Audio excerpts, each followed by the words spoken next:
Olá pessoal, está começando mais uma edição do Traçado das Artes, um programa produzido pelo Newslink, Laboratório de Prática e Extensão do curso de Jornalismo da Universidade de Fortaleza. No Traçado das Artes você vai ficar por dentro de tudo o que há de melhor no segmento da arte aqui no nosso estado. Vamos conversar com uma personalidade do meio artístico, para conhecer a sua história e como funcionam seus processos criativos. Eu sou Vitória Vasconcelos, aluna do 7º semestre do curso de jornalismo da Unifor. O nosso convidado de hoje é Luiz Carlos Diógenes de Oliveira, coordenador regional adjunto do Sintafto Cariri, graduado em letras pela UFC e roteirista do documentário Desencantando Bárbara. Luiz, seja muito bem-vindo ao Traçado das Artes. É um prazer imenso contar com a sua presença aqui com a gente. Como foi o processo de pesquisa e filmagem do Desencantando Bárbara? Bárbara Pereira de Alencar está sepultada numa pequena capela no centro-oeste do Cariri, a 150 quilômetros do Crato. Alencar, ela tem uma representação assim simbólica bastante assim acentuada, tanto na quadra da independência do Brasil, a quadra de 1800 em diante, a atuação dela que foi no Crato, mas o que ela representa de fato, a nossa ideia é do resgate da memória de uma heroína nacional. Né? Ela passou a ser a heroína nacional a partir de 2014, está registrada no Panteão da História da República, em Brasília, mas a atuação dela nesse momento histórico do Brasil, porque foi a única mulher que esteve à frente, colocando seus filhos, inclusive, dentro desse processo revolucionário de emancipação do Brasil da coroa portuguesa. Então, a gente sempre achou muito algo curioso, e a gente tem essa preocupação na condição de sindicato de servidores públicos, preocupado com o modelo de Estado, com cidadania cultural, que é uma das formas, assim, talvez melhores de emancipar e desenvolver um povo, é tratar do resgate da Bárbara e a partir na perspectiva, inclusive, das grandes pautas progressistas, como o feminismo mais complexo, né, dentro de uma sociedade patriarcal, que permanece ainda patriarcal. Eis a importância da história, do resgate da história, para que a gente não continue reproduzindo os mesmos modelos de uma sociedade com uma pauta conservadora, uma pauta que não favorece o processo de desenvolvimento e emancipação humana. Então, o processo se deu visitando primeiro toda a comunidade, o local, sensibilizando as pessoas, a própria comunidade, para que ela perceba o tesouro sobre o qual ela dorme. Né? E dorme secularmente já, porque a Bárbara morreu em 1832, então já temos quase 200 anos, são 190 anos que lá está, e não há uma política pública, não percebemos, né? Uma política pública efetiva de recuperação dessa memória por todas as vertentes e as facetas da Bárbara. Bárbara a gente pode explorar pelo aspecto político, pelo aspecto histórico, pelo aspecto cultural. Ela fez uma revolução dentro da própria comunidade do Crato. Ela instigou toda uma preocupação, inclusive com o embelezamento da cidade. Para você ter ideia, Vitória, ela foi a primeira mulher na cidade do Crato a construir uma casa dentro dos padrões mais europeizados, uma casa que chama Casa de Beira e Bica. Então, é uma face da Bárbara isso aí, uma face de esteta, né, de preocupação com as artes. Ela teve uma preocupação botânica, com de certa forma, com a sustentabilidade socioambiental e ecológica hoje, que a gente tanto se preocupa e o mundo está todo aí numa ameaça, né, a repensar seus modelos de desenvolvimento. Então, a Bárbara foi, assim, protagonista por muitos aspectos. Então, como é que a gente vai resgatar essa história? Nossa primeira preocupação é tentar, pela informação e pela sensibilização da própria comunidade, saber do tesouro que tem ali, né? Após isso é que a gente entendeu que a melhor forma para não ficar em algo assim estritamente técnico, histórico ou científico, a gente apelar pelas artes. E as artes pode ser um grande canal, mecanismo e meios de despertar, mesmo tratando de algo tão pesado, né, do conhecimento histórico, mas você pode levar uma informação mais leve e as próprias artes, ela ser, vamos dizer, a veia que vai dar uma certa... vai flexibilizar ou abrandar um tema às vezes tão árduo. Então, as crianças da comunidade, a própria comunidade em si, participou de uma oficina de pintura. Antes foi feita uma sensibilização nas escolas, é uma comunidade pequena, e após essa sensibilização, as próprias crianças e as pessoas adultas também se envolveram, né? E isso foi feito dentro do espaço da comunidade. Claro que isso não foi de um dia só, a gente primeiro faz todo um trabalho de sensibilização e depois é que faz essa oficina, e após a oficina, com as artes, nós fomos ao túmulo da Bárbara, que está dentro da capela, está na capela da comunidade. Então, esse foi o ato simbólico maior, né?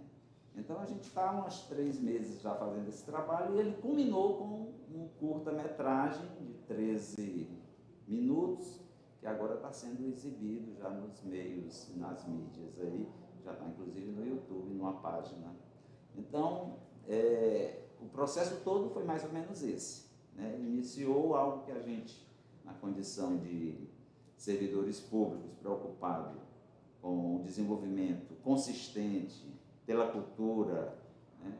Então, se deu dessa forma, né? A gente dando quase a nossa contrapartida, né? Ou nos legitimando na sociedade enquanto servidores públicos da essencialidade do Estado, que é o fisco. Qual o motivo do Desencantou? Entendemos que a comunidade foi impactada, né? Ela, digamos que ela acordou para um tesouro que mora ali, que reside ali de uma forma que já vem passando de gerações a gerações. Então, quem deve desencantar a Bárbara para que ela retorne a interferir na própria vida da comunidade, nas questões não pura e simplesmente culturais, mas também no potencial de desenvolvimento turístico, histórico, cultural, no potencial de rodar a roda da economia da cultura num lugar tão abandonado e esquecido. Então, de certa forma, entendemos que a Bárbara desencantou porque a gente já assistiu a estas manifestações. Você, quando faz emergir um fenômeno desse e a comunidade se empodera dessa visão de que ali a Bárbara ou aquele fenômeno é um parceiro ou tem um potencial de desenvolvimento, de ajudar a própria comunidade, né? Então foi nesse sentido, as crianças em cortejo, as artes, subiram a ladeira e bateram a porta da igreja onde Bárbara está secularmente sepultada, e é como se ela estivesse emergindo, saindo mesmo e descendo para agora ajudar a comunidade. Uma comunidade que acolheu, que a Bárbara, na realidade, nem havia tanto interesse de ela ser enterrada ali, apenas foi uma conjuntura histórica, pelas perseguições que ela estava ainda sofrendo, que era a Revolução Pintista, que chamam, isso em 1832, mas foi todo um período que se imaginava ainda a volta de Dom Pedro I, né? Então, houve ainda umas perseguições. Eis a razão da Bárbara ter sido enterrada lá no Itaguá, porque ela estava em uma das suas propriedades, da família, próximo àquela região. E como a igreja antiga, a comunidade que existia à época, era o Itaguá, então por isso que ela foi enterrada lá, né? Ela morreu com 72 anos, não tinha mais condição de fazer um trajeto até o Crato, né? Até porque, imaginar como era que eram feitos esses trajetos. Eram feitos a pé ou em animais, né? Então, ela foi desencantada pela própria comunidade, se apercebendo do tesouro que lá existe. E é quase como a comunidade convidando a voltar a fazer um trabalho, continuar uma luta que não terminou, que a luta da Bárbara não terminou, é a mesma luta que nós vivemos ainda, é uma luta pela emancipação, pelo desenvolvimento, é uma luta inclusiva, que a todos caibam, e é um processo que não termina como a democracia. Ela foi a primeira republicana do Brasil, a primeira presa política. É uma luta que não termina. Para você ver, estamos, de certa forma, repetindo ainda muito da história. Então, a Bárbara precisa desencantar e nós tomarmos, inclusive, como exemplos, né? As mulheres, o feminismo aí, o protagonismo feminista da Bárbara é algo assim fabuloso, que interessa ao mundo todo entender. Então, ela precisa desencantar, não apenas para a comunidade, mas, inclusive, para os movimentos feministas, compreender uma sociedade ainda tão um patriarcado tão pesado, numa sociedade machista, né, a gente ter esse exemplo, esse símbolo que precisa ser desencantado. E desencantar, nada nós entendemos para a comunidade, que poderia ser com a própria comunidade pelas artes. Foi nesse sentido o Desencantou. Então a gente imagina que vai ter o desdobramento, já teve do vídeo, né, agora do curta, enfim, a gente imagina que é uma política pública de desenvolvimento, não só de uma comunidade, mas do Estado, do Brasil, que pode ser iniciado, encetado pela própria história da Bárbara, enquanto uma pessoa histórica e de muitas facetas para se explorar. Então, imaginamos nós que batemos a porta desse desencantamento. Ela esteve encantada. Na realidade, os heróis e as heroínas não morrem, eles se encantam. Então, o momento agora é de desencantar. Como você via a figura da Bárbara antes do documentário? A obra fez com que mudasse a sua visão? A gente é um pouco curioso da nossa história, né, principalmente da nossa história cearense, e percebemos o quanto é possível de alimentarmos na própria comunidade ou estimularmos essas reflexões que possa dar um empoderamento a ela própria de uma forma mais substanciosa, de uma forma com mais consistência. Então, assim, a gente percebe, tem os ensinamentos assim, de caráter mais sociológico mesmo, do poder que tem o coletivo, né? Então, a Bárbara, inclusive, ela muda muito essas percepções da gente quando a sociedade, a comunidade, começa a se apropriar do que é dela de fato, né? Então, a Bárbara é um patrimônio. Se a comunidade, a sociedade, se apercebe de que esse patrimônio é dela de fato, é da cultura, é da humanidade, é como a natureza, é um patrimônio de todos, interessa a todos, então nós podemos começar a ter uma percepção diferente desses fenômenos que interessam a todos, à humanidade, ao planeta Terra, ao desenvolvimento de grandes causas, da democracia. Então muda muitas percepções e nós começamos a entender que nós não temos modelos prontos, acabados, né? É um processo de construção de diálogo, de fortalecimento, de muitas mãos se dando ali por uma causa desenvolvimentista. Então, muda muito a percepção assim, nesse sentido. Personagens como a Bárbara precisam ser resgatados pelo meio cultural cearense? Vamos imaginar o Tiradentes, que temos uma grande referência no Brasil, né? Tiradentes não foi preciso, mas olha bem, ele foi reconhecido quantos anos depois das conjurações mineiras, né? Então não foi a cultura exatamente, foi só o peso histórico suficiente pelo que ele significou. O fenômeno da Bárbara ele pode até se dar parecido com o de Tiradentes, no fim era um processo de emancipação. Só que a Bárbara, na realidade, ela tem uma presença marcante numa região do Ceará, né? Uma região que é o Cariri. Não teve tanto impacto nem em Fortaleza, foi muito mais no Cariri, restrito ao Cariri e ao Exu, foi onde ela nasceu. Então, essa insurreição pernambucana é sempre aquela história. A Bárbara, por que não teve essa preocupação, inclusive acadêmica, de resgatar? É sempre aquela história um pouco das regiões mais poderosas que, às vezes, vão definindo e delineando os modelos, né? Assim como o eurocentrismo, que gosta muito de impor determinados modelos de compreensão, de visões de história, né? De certa forma, vamos dizer que o Sudeste e o Sul do Brasil também gosta muito de continuar, às vezes por caminhos diversos, mas praticando a mesma linha, né?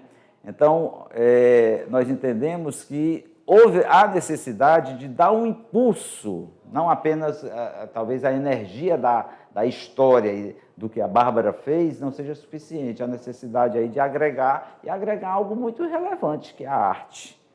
E, afinal de contas, talvez a história, a gente pode entender a história com esse aspecto da imaginação. Ela não é um quadro fechado, é tanto que a gente trabalha a história, enquanto ciência, nessa perspectiva das possibilidades, né?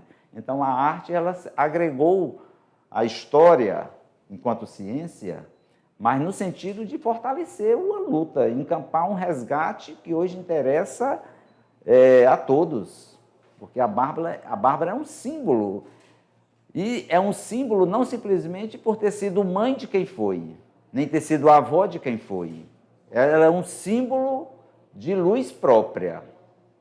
Ela é uma estrela polar. A luta dela, multifacetada, de uma sertaneja, há 200 anos atrás, contrariando valores de um patriarcado e ficar no anonimato, no abandono, como ainda está. Então, aí é o sentido da arte. E olhe que ela inspira a arte. Ela inspira, porque todas as lutas de defesa, de emancipação, ela melhor quando se alicerça nas artes. Então, a arte já vale por si, mas ela pode ter também essa função social. Ela tem esse papel também de resgate, pode ter como fundamento, como matéria para trabalhar o resgate histórico. Então, o curta que nós fizemos é um documentário, mas com arte.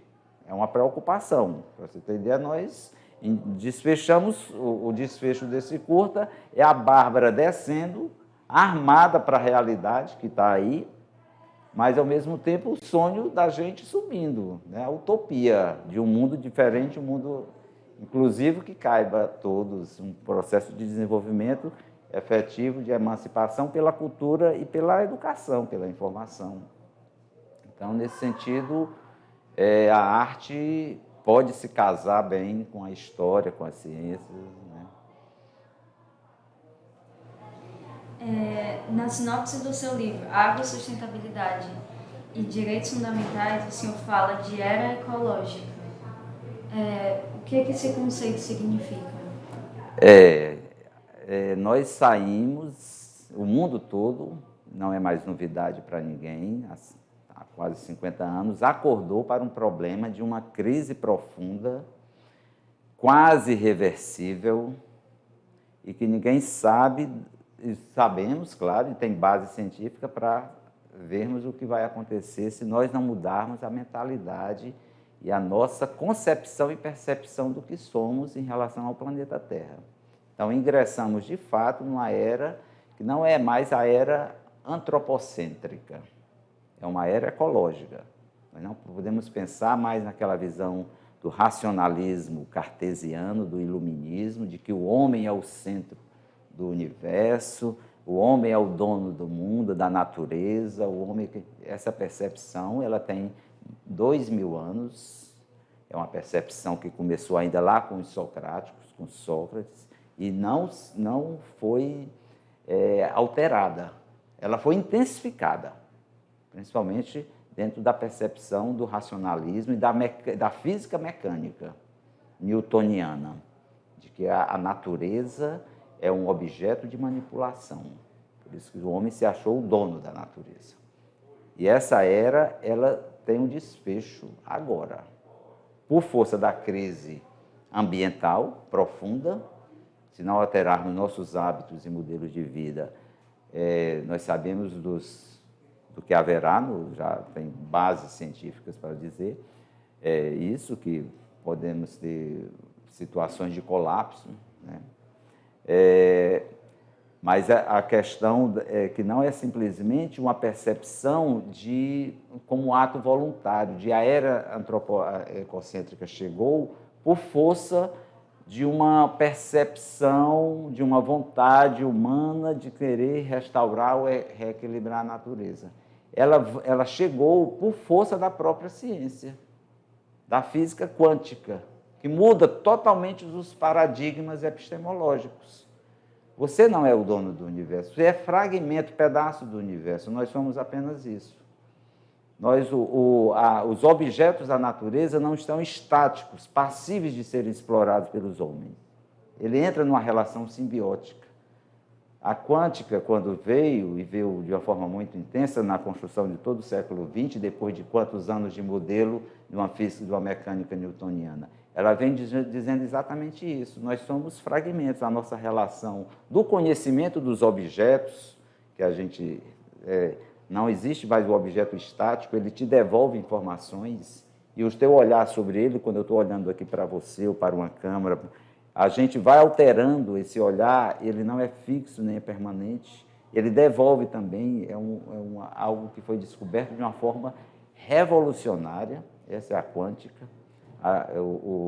O grande Einstein, antes de morrer, ficava sem compreender exatamente isso, como é que os objetos se deslocam sob o seu olhar de investigador. Então, muda radicalmente todos os paradigmas epistêmicos do conhecimento. Por isso que tem que mudar a percepção. Quando isso é ciência. Então, a era ecológica chegou porque é a ciência que aconselha, não mais aconselha. E ela não é questionada nesse sentido. Ela pode ser, inclusive, tem que encontrar um caminho de conciliação, mas é um modelo epistemológico de paradigmas científicos que ficaram abalados, né? Então, esse modelo da racionalidade linear, da causa e efeito, que aprendemos, ele não existe de fato. O que existe é a vida em redes, fatores diversos, todos interferindo o tempo todo. Essa é a visão complexa, essa é a racionalidade ecológica que temos que despertar para ela através da consciência ecológica. Quando nos entendermos assim, como esses sujeitos ecológicos, de uma era nova, de uma cidadania ecológica, aí nós vamos começando a mudar a percepção. A academia toda vai ter que refazer seus conceitos. Isso o Thomas Kuhn já fez, iniciando em todas as ciências da vida, do Maturana, Nobel da Biologia, e outros vêm todos confirmando essa realidade. Se não fosse suficiente, é só imaginarmos a crise ambiental que temos, e o mundo todo vive agora em fóruns, e cada vez mais intensificando o que será do planeta Terra. O homem acordou. A política acordou. Então, vamos ter que repensar o modelo. A crise maior, então, é uma crise de percepção. É uma crise de conceitos. A gente vai ter que refazer, desconstruir o que entendemos por cidadania e repensar esse novo paradigma, que é um paradigma artístico, inclusive. Por isso que as artes elas têm que estarem muito agregadas. É a construção de um planeta belo que caiba a todos e que todos possam viver nesse processo dinâmico, de um equilíbrio dinâmico, né? Mas com sustentabilidade. Essa é a grande pegada. Todos falam da sustentabilidade, mas a gente tem que viver de uma forma tem embasamento científico para tratar disso com mais segurança. Então, essa sustentabilidade efetiva, ela vai ter que se dar no nível dos valores, da consciência, de uma cidadania profunda de outro quilate. Então, a era ecológica ela chegou, de fato, tanto pela ciência, como pela necessidade de um planeta que não aguenta mais, não suporta mais esse parasita que está sobre ele, né? Então, o homem e o ser humano vai ter que repensar, né? Repensar o seu modelo. A Terra, o planeta, segue sem o ser humano. O ser humano é que não segue sem o planeta Terra equilibrado. O que seria a cidadania fiscal e qual é o objetivo dela no dia a dia do cidadão?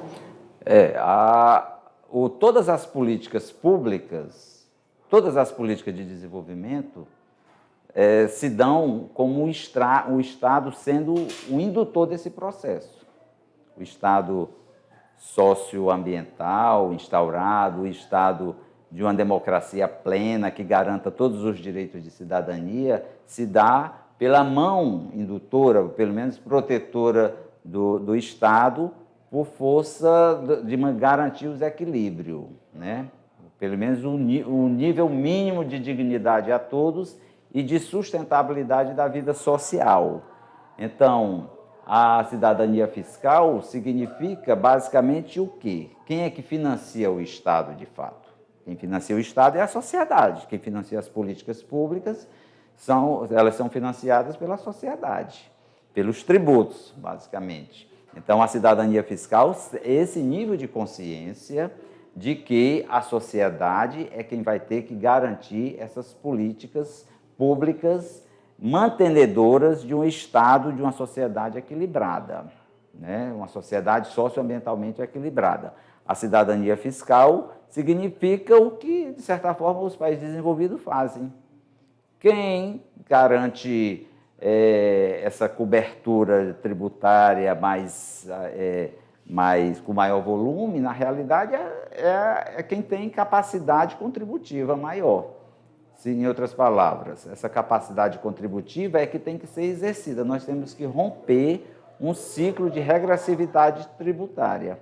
Nós temos que atender a linha básica e elementar que o mundo desenvolvido faz da progressividade tributária. Significa que quem tem mais, claro que vai ter que contribuir com mais. Quem não tem nada não vai poder contribuir, ou pelo menos minimamente, né? É a justiça fiscal, na realidade. Quando a gente fala de cidadania fiscal, a gente está falando, em outras palavras, tem como fundamento a justiça fiscal. Isso a Europa toda faz, todos os países dos modelos socioambientais do Estado de Bem-Estar Social faz, a meca do capitalismo faz, os Estados Unidos, por um imposto de renda, né? Faz pela tributação do patrimônio, né? Das heranças, enfim, não há mecanismos nem mágica para isso. É o que o mundo hoje está acordando para essa realidade de taxar o capital improdutivo, um rentismo um financeiro exacerbado, enfim. A cidadania fiscal significa essa reacomodação da sociedade pelo aspecto do financiamento material das finanças, dos tributos, redistribuindo dessa forma. Quem tem capacidade contributiva mais acentuada vai contribuir com mais. Essa é a escala, né? A escala em busca da justiça fiscal. É imaginar uma redistribuição da renda efetuada pela mão indutora do Estado, né? É um equilíbrio, isso é sustentabilidade. Não adianta imaginarmos que vamos romper um ciclo de processo que não haja uma pacificação da sociedade se não formos pensando em cidadania fiscal.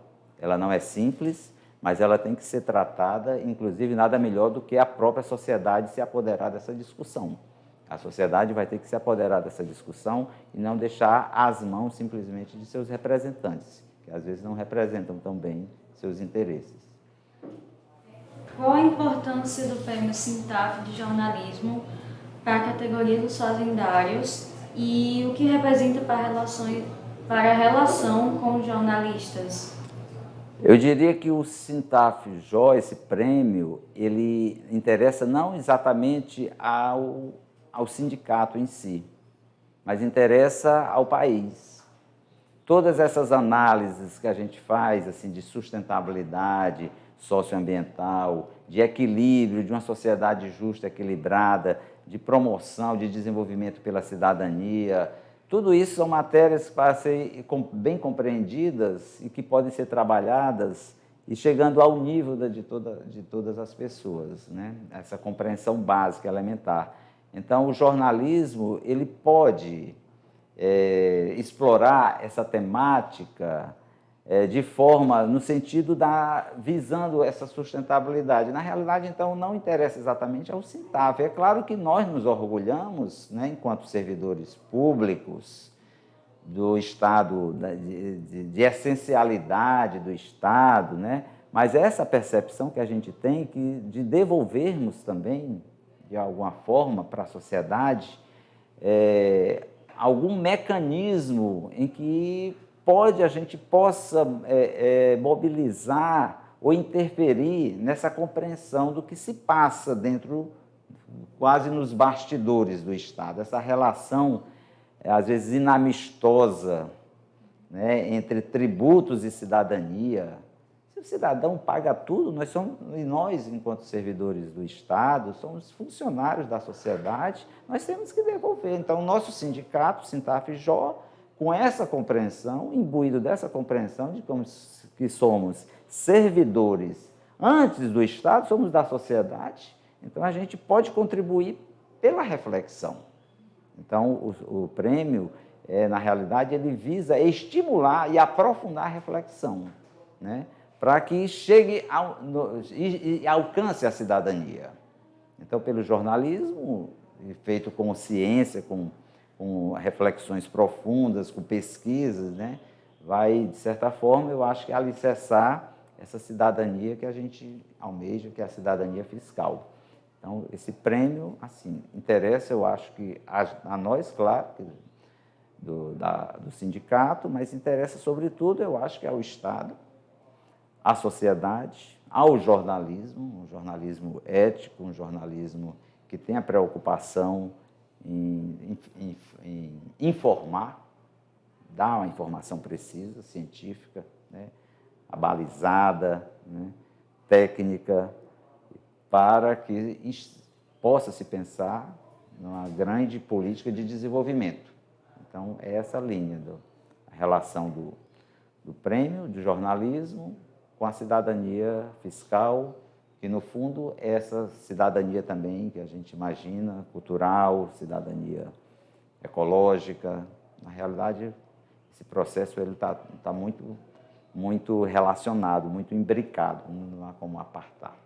Os tributos, o mundo dos tributos, precisa ser bem compreendido para que ele seja uma forma de desenvolver ou alicerçar melhor o processo de cidadania cultural, de desenvolvimento socioeconômico do Brasil, do Ceará, da nossa sociedade, que tem um vínculo hoje cada vez mais estreito, claro, com todo o processo do mundo. A gente não vai esquecer que as nossas relações, elas se dão pura e simplesmente dentro do nosso Estado, do nosso país, né?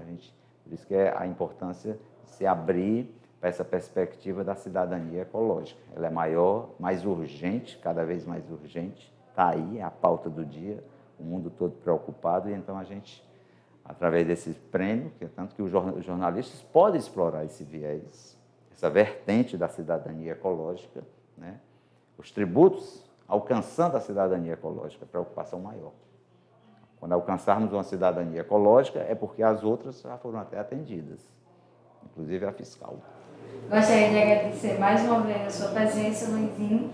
Muito obrigada por ter aceitado esse convite. A conversa foi incrível. A gente se encontra na próxima.